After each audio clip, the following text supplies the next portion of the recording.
Hər vaxtınız xeyir hörmətli MİQ və sertifikasiya imtahanına hazırlaşan müəllimlər. Hər vaxtınız xeyir hörmətli abituriyentlər. Mənim Instagram səhifəmdə, Bioloq Adil Alafer səhifəsində genetika ilə bağlı bir dənə test yerləşdirmişdi. Və mən demişdim ki, o testin izahını deməli sizə verəcəm. Testin mətnini də oxuyuram sizin üçün.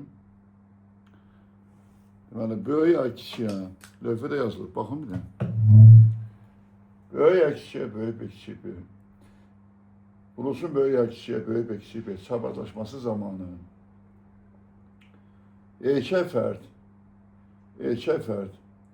dominant gen gəzilən qametlərdən məhrum olsaydı, məhrum olarsa və yaxud da nəsildə hansı fenotip müxtəlifliyi alınar, dominantlıq tamdır. Dominantlıq tamdır. Göründüyü ki, burada genlər ilişkilidir, ya qeyri-ilişkilidir, bu ifadələr yazılmıyor. Neden yazılmıyor? Çünkü bunu sxematik belə quranda, burada görsənir ki, bir xromosom üzərində bir gen yerləşir və genetik məsələni bu şəkildə təqdim edəndə da orada yazmağa ehtiyac yoxdur ki, genlər ilişkilidir, yoxsa qeyri-ilişkilidir. Amma dominantlığın tam və ya qeyri-tam olmasını mütləq biz göstərməliyik və bir altını deyirəm. Dominantlıq tamdır. Erkək fərd dominant gen daşıyan qametlərini itirir və biz nəyə tapırıq? Alınan nəsildə fenotip nisbətini nə edirik? Tapırıq. Birincisi, baxaq görə bu genotip X-də eynidir. Görə bu genotip hansı qamet sortlarını verə bilər? Verəcək AB və AB. Və sonra baxaq. Bu qametlərdən hansılar dominant geni daşıyır? Bu daşıyır. Bu daşıyır, yox. Deməli, deməli, həm erkəyin də dişinin verdiği qametlərdən yalnız biri dominant gen daşımır. Biri, hansı? Kiçik və dominant gen neynəmir? Daşımır.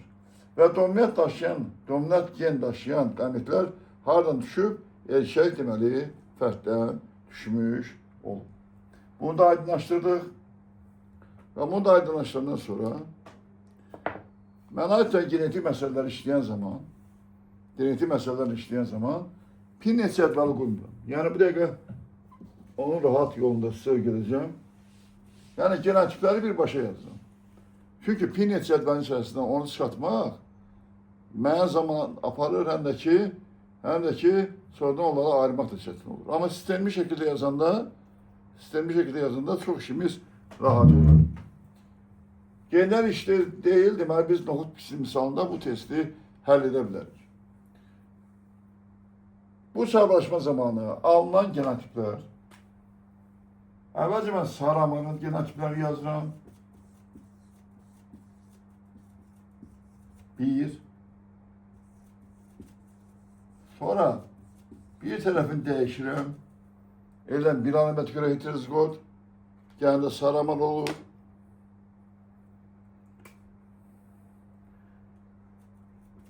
Sonra sol tərəfinə və iki vəziyyətini gətirib sağ tərəfi dəyişirəm. Və hər iki tərəfini dəyişirəm. Bunlar 9 genotip və ya da 4 cür genotip Saramanın neydi? Saramanı deməli əks etdirən genotiplərdir. Yazdık. Bu benim. Bazı Saramanları mən sistemləşdirdim. Homozigot 1 əlaməti görə heterozigotlar hər bir 2 olmaqla 4, tam heterozigot fərd 4, deməli 4 ədəddir. İndi sarı qırışıq bütün homozigotlar zamanı o da bir ədəddir. Bunu o tərəfi mən dəyişə bilmərəm. Çünki bu resesiv əlamətdir. Bu tərəfini dəyişə bilərəm. Böyük ya kiçik ya 2-dən balaca bir. Bu 2 ədəd oldu. Sarı qırışıq. Bunu da yazdıq. Yaşıl amar. Əvvəlcə homozigot formasını yazın. Sonra bu tərəfin üstü dəyişəməyəsiniz. Çünki yaşıl heterozigot resesiv əlamətdir. Sağ tərəfini dəyişə bilərəm. Kiçiyə, böyük bir, kiçik bir 2 ədəd. Bu da oldu bizdə yaşlı amar. Yaşlı amar. Və nəhayət. Hər iki əlamətə görə resessiv. Yaşıl, qırışıq, o neçə ədəddir? 1 ədəddir. Neçə ədəddir? 1 ədəddir. Bu normalda, yəni heç bir qamət itməyəndə, normalda bu genotipləri vermiş olur. İndi deyir ki, erkək deməli dominant gende gəzdirən, dominant genlərə malik olan qametlərdən məhrum olub. Erkək. Eğer bu belədirsə, birinciden başlayaq. Bu necə alınır? AB vurulsun AB. Homozigotta fərq nədir? Ya erkəkdən, ya dişinin əmələ gətirdiyi qamet düşürsə homozigotta, o mütləq demək itir və alınmır. Bu getdi, bu yoxdur. Bunu sildim mən. İndi gələk buna. Bu necə alınır? Niye ki olur? AB vurulsun AB spermatozoid yumurta hücresi. Sonra yerini değiştirəm. AB vurulsun. AB. Bu artık spermatozoid. Bu yumurta hücresi. Bak. Şimdi baxaq görək bundan nə qalıb? Bundan nəsə qalıb yoxsa yox? Baxsaq deməli, əgər nəzərə alsaq ki, dominant gen gəzdirən qametlər itib, deməli erkəkdən itib, deməli bu mayalanma olmayacaq. Şöyle. Bu mayalama da olmayacaq. Bak. Və nəticədə bu genotipdə tamamilə nə olacaq? Təcək. Yəni nəsildə alınmayacaq. İndi gələk buna. Bu necə alınır? AB vurulsun. AB bakın alınır ne? 2 böyük bir, kiçik bir de spermatozoid, bir de yumurta hücresi. Şimdi yerini değiştirəm. AB spermatozoid, şimdi AB yumurta hücresi. Bizim yumurta hücresinden işimiz yoktu. Bunlar yani yerinde kalır ama mayalamada iştirak eden bu gamette ikisi de biri 2 dominant gen taşıyır, biri ise bir dominant gen taşıyır. Ona göre de mayalamaların hiçbiri ne olacak? Baş tutmayacak. Yani bu alınmayacak. Deməli buradan bunu da sildim ben. Geldiğinde her iki elemete göre heterozigot olana. Her iki elemete göre heterozigot olana görək orada biz ne alacağız? Baxaq. Abi bir şey yada salın. Bu elə bir genotipi ki, bu genotipin əmələ gəlməsində 4 qamet sortu iştirak edir. Yani bu genotiplərin verə biləcək qametlərin hamısı iştirak edir. Hamısı. Şimdi görəsiniz. AB vurulsun. AB yumurta hücresi ne alır? Böyle kiçiğe, böyle bir, kiçik bir. Bakın. Erkek fərtdən deməli bu qamet düşüb, deməli bu mayalama bir dəfə ola bilməz. Bak bu biri getdi, bu olmayacaq. Ama bu resessiv gen daşır. Bunda dominant gen zat yoktur. Kiçik beyinde spermatozoid. Verin. Spermatozoid. Vurulsun AB yumurta hücresi. Gamet hardan düşür? Nəyin qametlər düşür? Erkək fərdi qametlər düşür. Burada mən sildim bunu. Verin. Burada ise mən siləməyəcəm. Çünki bu resessiv gen daşıyır. Bu ise yumurta hücresidir. Ne hücresidir? Yumurta hücresidir. Ona göre de böyle kişiye, böyük bir kiçik bir, bunun biri kaldı. Bak bu kaldı. Bu kaldı. Ya bir şey de yada saldın ki, her iki alamete göre heterozigot olan fert aynı zamanda gen sayısı mübadilesi sistemine gelmiş gametlerin görüşmesinden de alınır. Nece? AB vurulsun. AB bak spermatozoid yumurta hücresi. Bu itirse bu mayalanma yoktu. Bu da yoktu. Şimdi yerini değişecek. AB spermatozoid vurulsun AB yumurta hücresi. Burada da bu düşür. Bu mayalanma yoktu. Böyle kişiye, böyle bir kişi. Bu da gitti. Demek dördünden ses kaldı. Dördünden yalnız biri kaldı. Saramar'ın 9 tanesinden yalnız sesi kaldı biri. Hansı mayalanma? Siyah kişi bir spermatozoid böyle yumurta hücresini mayalayandı. Buradan biz bir tane demeli, bir tane demeli fenotip almış olduk.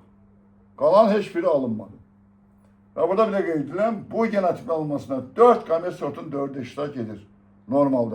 Burada da iştirak etdi usta. Ve fikir verin bu genotipin alınmasında əlavə olaraq bunlar deyirəm mən. Gen sayısı mübadilesi sistemine gelmiş gametler de iştirak edə bilər.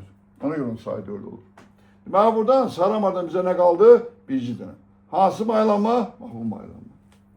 Bunu biz niye sakladık? Çünkü bunun iki alametin bunun içinde dominant gen yoktu. Ya bu spermatozoid AB yumurta hücresi mayalayanda bir tane böyle kişiye böyle bir kişi alınır. O ise Saramar'ı ifade etmiş olur. Saramar'dan biri kaldı.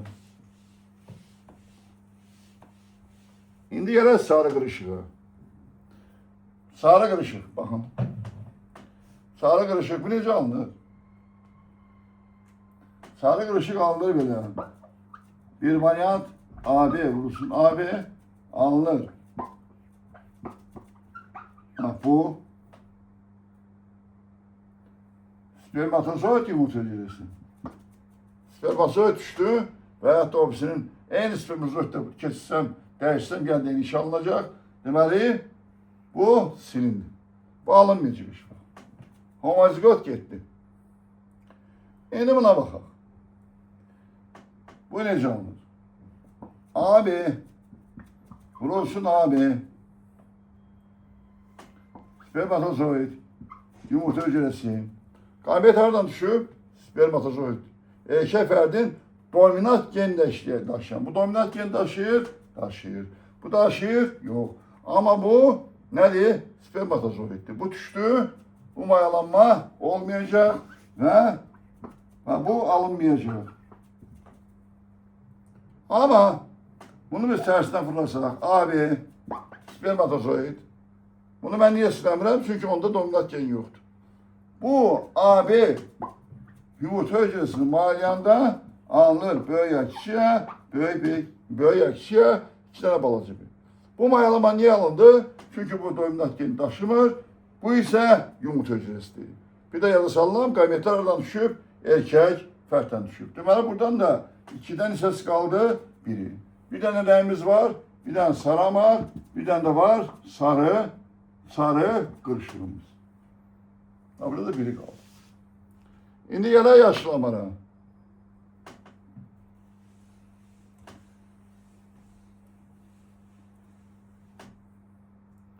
Gele yaşlamana. Yaşlamar. Bakın.